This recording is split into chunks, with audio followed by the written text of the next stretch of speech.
हेल' लोगोफोर खुलुमबाय आङो बे भिडिअखौ न'खरनि बार खनले खावलायनायावहाय आङो लाबोनाय जादों मानोना आं बे भिडिअखौ लाबोनो टटेलि गोसो गैयामोन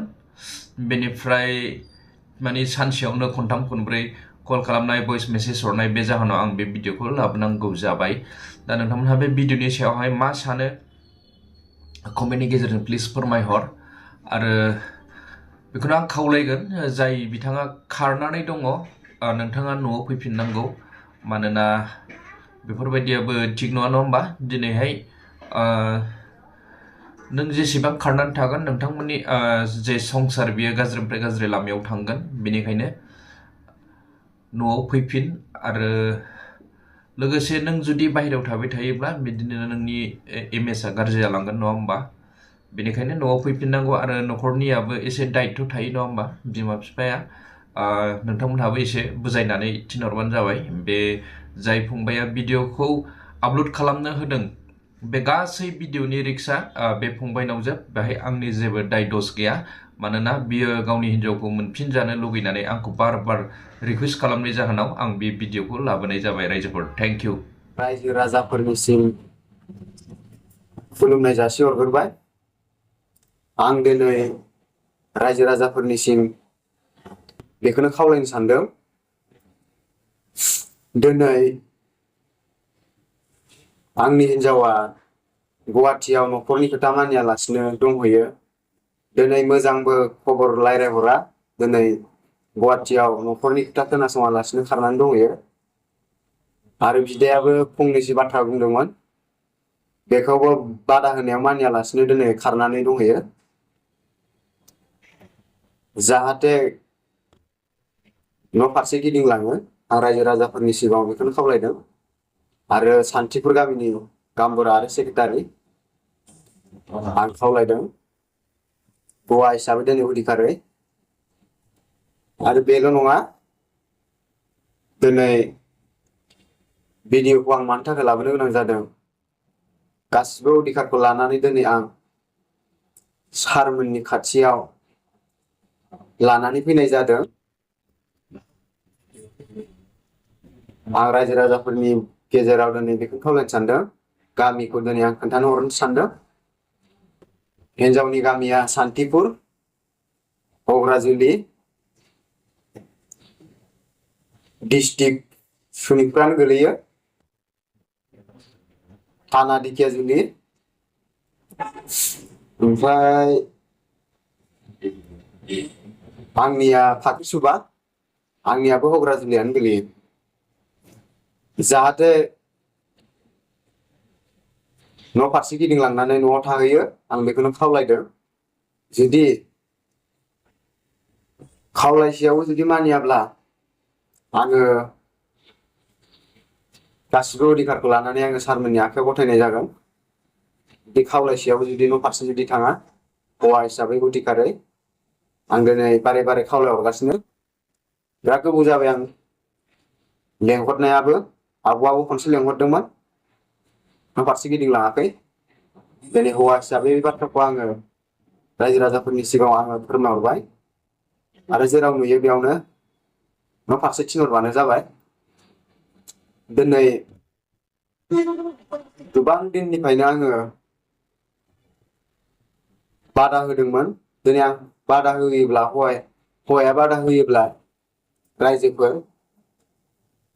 हौवाखौ सन्देह होननानै बिमा बिफानो खोन्थाहैयोबो जानांगौ आं एसे बिनि बागै बुंबाय हौवाखौ सन्देह होननानै बिमा बिफानो खोन्थाहैयो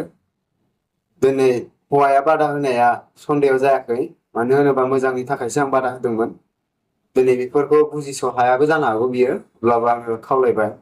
बारा गिदिरनि बैसोनि मानसिबो नङा दासो 18 बोसोरसो जादों आङो दा आंनि एजआ सोलिदों रायजोफोर आङो 20 बोसोराव हाबा 20 बोसोर माने 22 आव हाबा जादोंमोन आङो 22 आव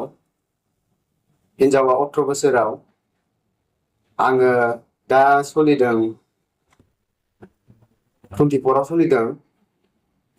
बिनि गेजेरजों आङो हिन्जावखौ खावलायहरबावबाय न' फारसे गिदिंलांनांगौ आरो गिदिंलाङाबा गासिबो अधिकारखौनो लानानै आङो सारमोननि आखायाव गथायनाय जागोन हौवा हिसाबै। दिनै आं बारे बारे खावलायहरबाय सान्थिपुर गामिनि सेक्रेटारि आरो गांबुरा जाहाथे रायजो राजाफोर सान्थिपुर गामिनि जाहाथे जुथुमा जानानै न' फारसे मोजाङै रायज्लायनानै थिनहरो हौवानि फारसे। आं मोजां मोनाखै गुवाहाटि ओनसोलाव दिनै बेफोरबायदि खारनानै थाहैनायखौ। दिनै हौवा हिसाबै आङो बुंदों दिनै फन सन दिनै मोजां रायज्लायनायबो जाया। दिनै फन सन दिनै मोजां रायज्लायहरनायबो दिनै नुवाखै। दिनै दैलिक ब्लेक लिस्टआव दिनै सोनानै दोननाय जादों आरो दिनै आं बेखौनो खावलायगोन जाहाथे गोदाव सोराव थायालासिनो न'आव थाङो। दिनै बाहेराव खामानि मावै मावै दिनै गोबांखौनो गाज्रि जालांनाय नुदों। बेनिखायनो खावलायनायनि गेजेरजों जुदि थाङा आङो सारमोननि आखायाव गासिबो अधिकारखौ लानानै होनाय जागोन। सान्थिपुर गामिनि रायजो राजाफोर आरो गांबुरा सेक्रेटारिफोर आं दिनै बेखौनो रायजो राजाफोरनिफ्राय बुंनाय जादों भिडिअनि गेजेरजों। आरो दिनै बे भिडिअखौ आङो गासिबो अधिकारखौ लाना सारमोननि आखायाव होगोन लाबोनाय जादों। दिनै बिदायाबो दिनै गोबां बादा होदोंमोन बेखौ मानियाखै आरो न'खरनि आइ बुरि दङ जोंहा बिमा बुरि आरो आब' दं सासे गामियावनो हाबा जानाय आरोना आब' दं आरो जोंहा बिदा सानै आंनि देरसिन सानै दंबावो। बेनिफ्राय आंनो लास्ट आरो दिनै बेखौनो आङो खनले खनले हिनजावखौ बारे बारे खावलायहरबावबाय भिडिअनि गेजेरजों जुदि खावलायनायावबो जुदि मानिया आङो सारमोननि आखायाव गासिबो अधिकारखौ लानानै जेराव दं बेयावनो बांद्राय जुदि मानियाबा हमनायनि टारगेट आङो खालामनाय जागोन। आं दिनै सान्थिपुर गामिनि रायजो राजाफोर बेखौनो खावलायदों। आं खनसे मुं आरो सिनायथि आरो गामि खनसे मोजाङै होबावनो नागिरदों। आंनि गामिया फाख्रिसुबा आरो हिनजावनि गामिया सान्तिपुर हग्राजुलि डिस्ट्रिक्ट गोलैयो सनितपुर